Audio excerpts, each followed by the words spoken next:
Kembali menyaksikan Apa Kabar Indonesia Malam, pemirsa. Gambar yang Anda saksikan saat ini di layar kaca adalah peta reklamasi nasional. Ini bisa kita lihat bersama, ada beberapa warna ya yang kemudian dibedakan, baik itu yang berwarna oranye dan juga berwarna putih. Mungkin saya langsung ke Pak Marcel ya Pak, untuk menganalisa peta reklamasi nasional yang ada di berbagai daerah ini. Apa hal menarik yang mungkin bisa Anda tangkap Pak dari peta reklamasi ini Pak?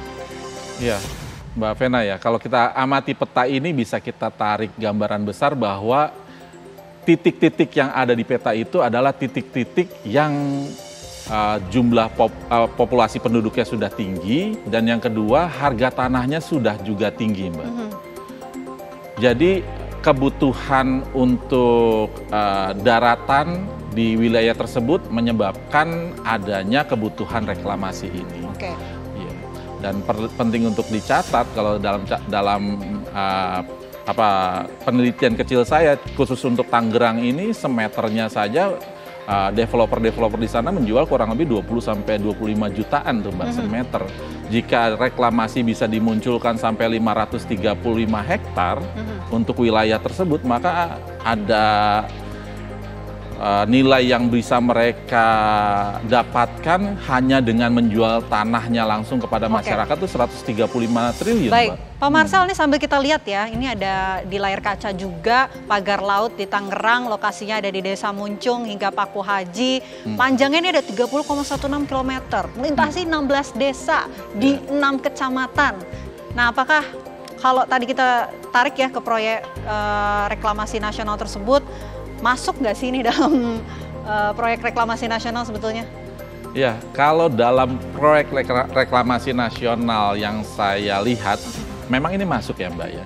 Cuman ada perdebatan antara apakah ini proyek strategis nasional, PSN, atau bukan.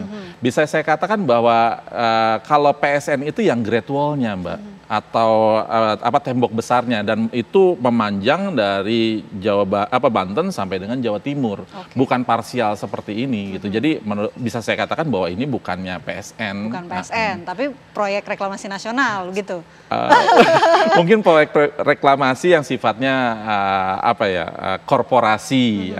Menurut saya seperti itu Mbak, karena yang bisa melakukan ini ya hanya korporasi. Dan apakah ini menjadi proyek reklamasi nasional sebagaimana gambar yang kita lihat tadi, itu bisa jadi dan bisa tidak.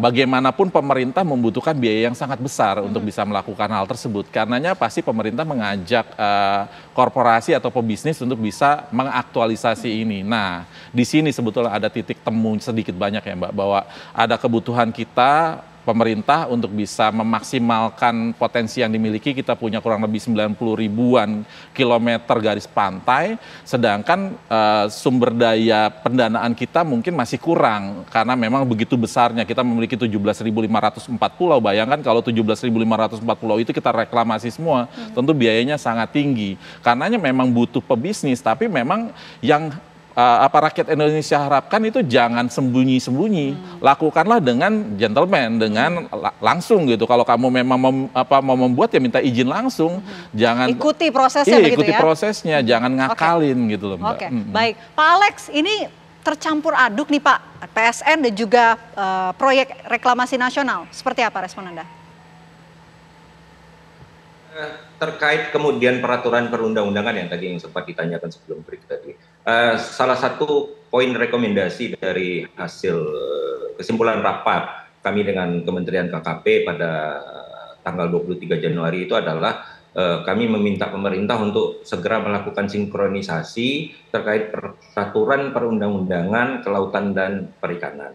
Nah, saya juga mempertanyakan sebenarnya pada rapat tersebut, apakah ini PSN, itu juga tidak bisa dijawab oleh Kementerian KKP gitu loh. Menurut saya gini, ini akan menjadi perdebatan yang panjang, kemudian akan melebar kemana-mana gitu loh. Apakah ini PSN atau tidak? Saya ingin mengajak, ayo kita fokus dulu satu persatu mengurai persoalan ini gitu loh. Ada persoalan yang pertama itu adalah soal pagar laut. Yang kedua adalah soal masalah sertifikat yang kemudian muncul, yang dianggap tanah musnah yang masih diperdebatkan. yang pagar laut ini jelas sekarang ini dibongkar kemudian karena dianggap mengganggu nelayan. Berarti ada kepentingan publik yang terganggu di sana. Dan ada pernyataan kemudian bahwa pagar laut ini juga mengganggu objek vital, yaitu PLTU Muara Tawar Bekasi. Jadi saya rasa cukup kemudian argumentasi untuk dari dua hal ini untuk segera mengungkap dan menangkap pelakunya. Nah, terkait yang HGB, ya, saya yakini kalau memang ini kemudian ada proses yang salah, kita tidak lagi berdebat soal masalah apakah dalam arti kata ini sertifikatnya munculnya apakah ini tanah musnah atau tidak gitu loh. Tapi menurut saya kan ada proses yang salah di sini gitu. Siapa yang bertanggung jawab dalam terbitnya sertifikat yang seperti ini gitu. Jadi mari kita fokus kemudian untuk menyelesaikan persoalan ini. Seperti yang tadi Mbak Vena mengatakan, banyak orang yang banyak pihak yang ambil andil. Bagi saya sih tidak ada masalah ya banyak pihak yang ambil andil selagi ingin menyelesaikan persoalan ini. Yang kita khawatirkan adalah banyak pihak yang lempar bola sehingga bolanya keluar lapangan sehingga lenyap nggak tahu kemana. Karena pada dasarnya sudah sedemikian lama. Mulai dari pertengahan tahun lalu isu ini beredar soal masalah pagar laut yang panjangnya pada waktu itu hanya sekitar 7-10 km.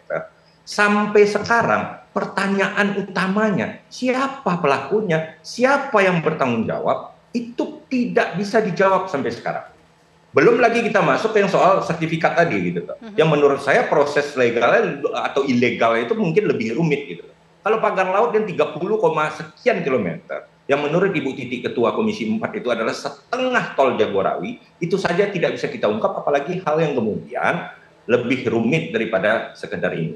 Demikian dari saya, Bu. Oke, baik. Terakhir saya mau ke Pak Agustan. Pak Agustan, tadi Anda sebutkan selain juga peta satelit yang nantinya juga bisa dijadikan sebagai bahan begitu. Adakah hal lain yang bisa dilampirkan sebagai barang bukti apakah memang benar lokasi tepatnya di lokasi pagar laut itu adalah daratan ataupun laut begitu?